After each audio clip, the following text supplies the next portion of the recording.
नमो भगवते वासुदेवाय। भगवान श्री कृष्ण की कृपा दृष्टि आप और आपके पूरे परिवार पर सदा बनी रहे। आप सभी का हर दिन शुभ हो। आप सभी का मेरे YouTube चैनल स्पिरिचुअल जर्नी में हार्दिक स्वागत है। आज के वीडियो में आप सुनेंगे पद्म पुराण के पाताल खंड के अध्याय 141 को, जिसमें वैशाख महात्म्य का वर्णन किया गया है। सूत जी कहते हैं, महात्मा नारद के ये वचन सुनकर राज ऋषि अम्बरीश ने विस्मित होकर कहा, महामुने, आप मार्गशीर्ष अर्थात अगहन आदि पवित्र महीनों को छोड़कर वैशाख मास की ही इतनी प्रशंसा क्यों करते हैं? उसी को सब मासों में श्रेष्ठ क्यों बतलाते हैं? यदि माधव मास सबसे श्रेष्ठ और भगवान लक्ष्मीपति को अधिक प्रिय है, तो उस समय स्नान करने की क्या विधि है? वैशाख मास में किस वस्तु का दान, कौन सी तपस्या तथा किस देवता का पूजन करना चाहिए? कृपानिधे, उस समय किए जाने वाले पुण्य कर्म का आप मुझे उपदेश कीजिए। सद्गुरु के मुख से उपदेश की प्राप्ति दुर्लभ होती है। उत्तम देश और काल का मिलना भी बड़ा कठिन होता है।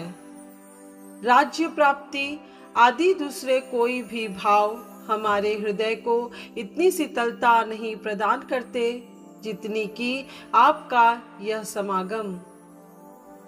नारद जी ने कहा, राजन, मैं संसार के हित के लिए तुमसे माधव मास की विधि का वर्णन करता हूँ। जैसा कि पूर्व काल में ब्रह्मा जी ने बतलाया था, पहले तो जीव का भारतवर्ष में जन्म होना ही दुर्लभ है। उससे भी अधिक दुर्लभ है वहां मनुष्य की योनि में जन्म। मनुष्य होने पर भी अपने अपने धर्म के पालन में प्रवृत्ति होनी तो और भी कठिन है।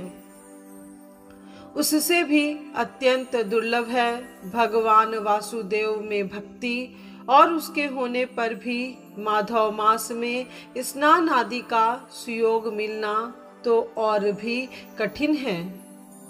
माधव मास माधव अर्थात लक्ष्मीपति को बहुत प्रिय है। माधव अर्थात वैशाख मास को पाकर जो विधि पूर्वक स्नान, दान तथा जप आदि का अनुष्ठान करते हैं, वे ही मनुष्य धन्य एवं कृत्य हैं। उनके दर्शन मात्र से पापियों के भी पाप दूर हो जाते हैं और वे भगवत भाव से भावित होकर धर्माचरण के अभिलाषी बन जाते हैं।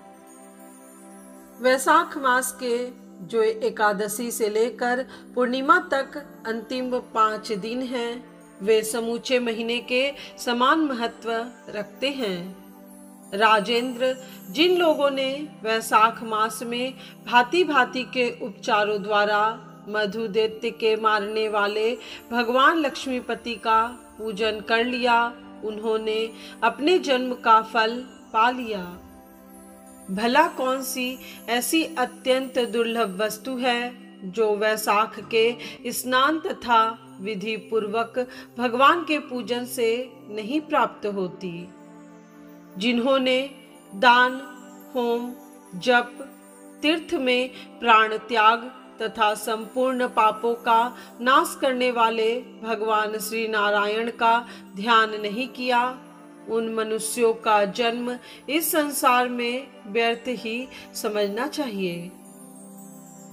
जो धन के रहते हुए भी कंजूसी करता है, दान आदि किए बिना ही मर जाता है, उसका धन व्यर्थ है।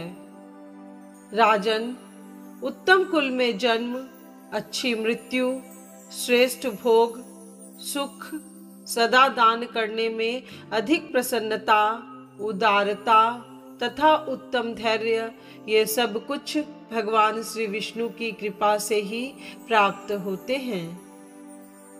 महात्मा नारायण के अनुग्रह से ही मनोवांछित सिद्धियां मिलती है। जो कार्तिक में, माघ में तथा माधव को प्रिय लगने वाले वैशाख मास में स्नान करके मधुहंता लक्ष्मीपति दामोदर की विशेष विधि के साथ भक्ति पूर्वक पूजा करता है और अपनी शक्ति के अनुसार दान देता है, वह मनुष्य इस लोक का सुख भोग कर अंत में श्री हरि के परम पद को प्राप्त होता है। भूप, जैसे सूर्योदय होने पर अंधकार नष्ट हो जाता है, उसी प्रकार वैशाख मास में प्रातः स्नान करने से अनेक जन्मों की उपार्जित पाप राशि नष्ट हो जाती है। यह बात ब्रह्मा जी ने मुझे बताई थी। भगवान श्री विष्णु ने माधव मास की महिमा का विशेष प्रचार किया है। अतः इस महीने के आने पर मनुष्यों को पवित्र करने वाले पुण्य जल से परिपूर्ण गंगा तीर्थ, नर्मदा तीर्थ, यमुना तीर्थ अथवा सरस्वती तीर्थ में सूर्योदय के पहले स्नान करके भगवान मुकुंद की पूजा करनी चाहिए। इससे तपस्या का फल भोगने के पश्चात अक्षय स्वर्ग की प्राप्ति होती है। भगवान श्री नारायण अनामय रोग व्याधि से रहित हैं। उन गोविंद देव की आराधना करके तुम भगवान का पद प्राप्त कर लोगे। राजन, देवादिदेव लक्ष्मीपति पापों का नाश करने वाले हैं। उन्हें नमस्कार करके चैत्र की पूर्णिमा को इस व्रत का आरंभ करना चाहिए। व्रत लेने वाला पुरुष यम नियमों का पालन करे, शक्ति के अनुसार कुछ दान दे, हविष्यान्न भोजन करे, भूमि पर सोए, ब्रह्मचर्य व्रत पे दृढ़ता पूर्वक स्थित रहे तथा हृदय में भगवान श्री नारायण का ध्यान करते हुए कृच्छ आदि तपस्याओं के द्वारा शरीर को सुखाए। इस प्रकार नियम से रहकर जब वैशाख की पूर्णिमा आए, उस दिन मधु तथा तिल आदि का दान करे।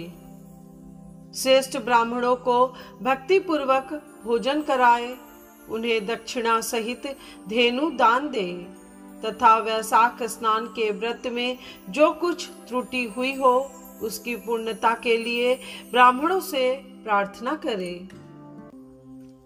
भूपाल, जिस प्रकार लक्ष्मी जी जगदीश्वर माधव की प्रिया हैं, उसी प्रकार माधव मास भी मधुसूदन को बहुत प्रिय है।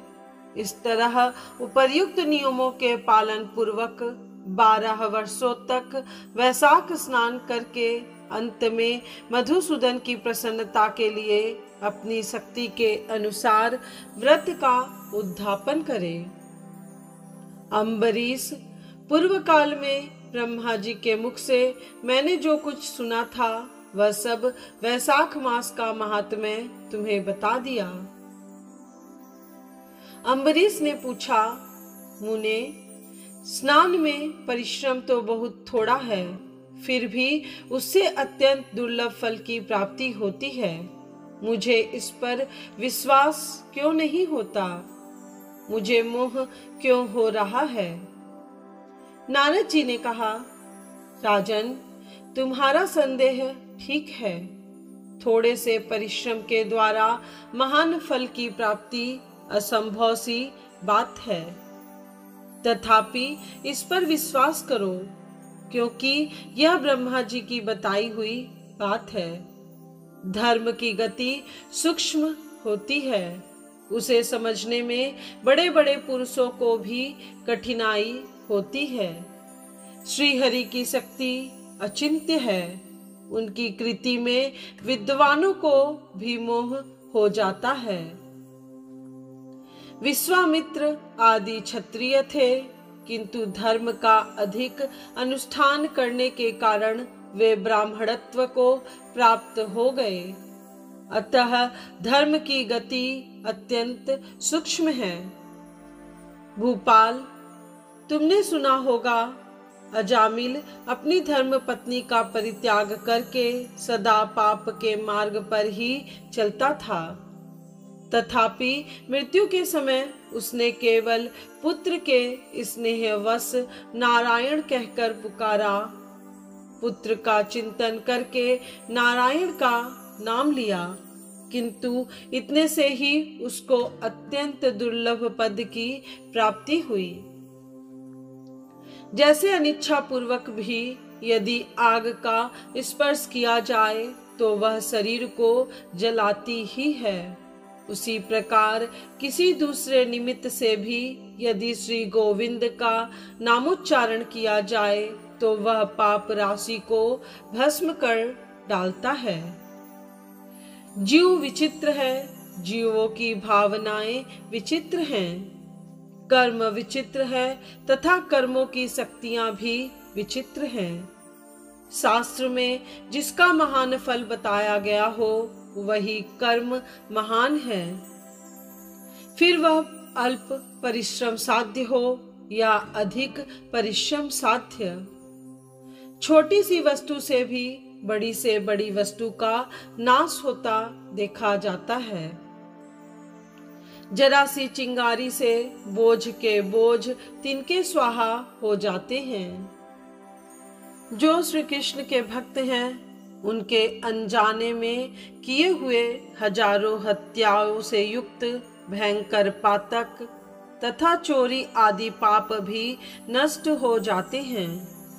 वीर, जिसके हृदय में भगवान श्री विष्णु की भक्ति है, वह विद्वान पुरुष यदि थोड़ा सा भी पुण्य कार्य करता है तो वह अक्षय फल देने वाला होता है।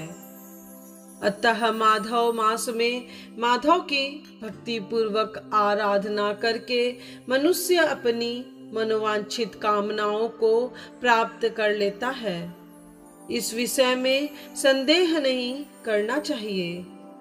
शास्त्रोक्त विधि से किया जाने वाला छोटे से छोटा कर्म क्यों न हो, उसके द्वारा बड़े बड़े पाप का भी क्षय हो जाता है तथा उत्तम कर्म की वृद्धि होने लगती है। राजन, भाव तथा भक्ति दोनों की अधिकता से फल में अधिकता होती है। धर्म की गति सूक्ष्म है, वह कई प्रकारों से जानी जाती है। महाराज, जो भाव से हीन है, जिसके हृदय में उत्तम भाव एवं भगवान की भक्ति नहीं है, वह अच्छे देश और काल में जा जाकर जीवन भर पवित्र गंगा जल से नहाता और दान देता रहे तो भी कभी शुद्ध नहीं हो सकता। ऐसा मेरा विचार है।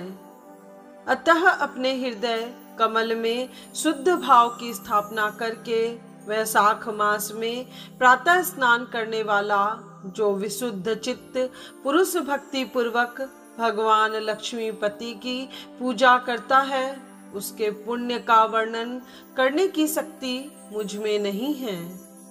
अतः भूपाल, तुम वैशाख मास के फल के विषय में विश्वास करो। छोटा सा शुभ कर्म भी सैकड़ों पाप कर्मों का नाश करने वाला होता है। जैसे हरि नाम के भय से राशि राशि पाप नष्ट हो जाते हैं, उसी प्रकार सूर्य के मेष राशि पर स्थित होने के समय प्रातः स्नान करने से तथा तीर्थ में भगवान की स्तुति करने से भी समस्त पापों का नाश हो जाता है। जिस प्रकार गरुड़ के तेज से सांप भाग जाते हैं, उसी तरह प्रातः काल वैशाख स्नान करने से पाप पलायन कर जाते हैं। यह निश्चित बात है। जो मनुष्य मेष राशि के सूर्य में गंगा या नर्मदा के जल में नहाकर 1, 2 या तीनों समय भक्ति भाव के साथ पाप प्रश्नम नामक स्तोत्र का पाठ करता है, वह सब पापों से मुक्त होकर परम पद को प्राप्त होता है। अम्बरीश, इस प्रकार मैंने थोड़े में यह वैशाख स्नान का सारा महात्म्य सुना दिया। अब और क्या सुनना चाहते हो? आज की यह कथा यहीं पे पूर्ण हुई। उम्मीद करती हूँ आप आने वाले वीडियो में पद्म पुराण के पाताल खंड के अध्याय 142 को अवश्य सुनेंगे, जिसमें वैशाख स्नान से 5 प्रेतों का उद्धार तथा पाप प्रश्नम नामक स्तोत्र का वर्णन किया गया है। आज का वीडियो आपको पसंद आया हो तो वीडियो को लाइक करें और सभी सगे संबंधियों और रिश्तेदारों के साथ शेयर करें। साथ ही चैनल को सब्सक्राइब करके बेल आइकन को प्रेस करना मत भूलिएगा, जिससे इस चैनल पर अपलोड होने वाले सभी वीडियोस की नोटिफिकेशन आपको सबसे पहले मिल सके।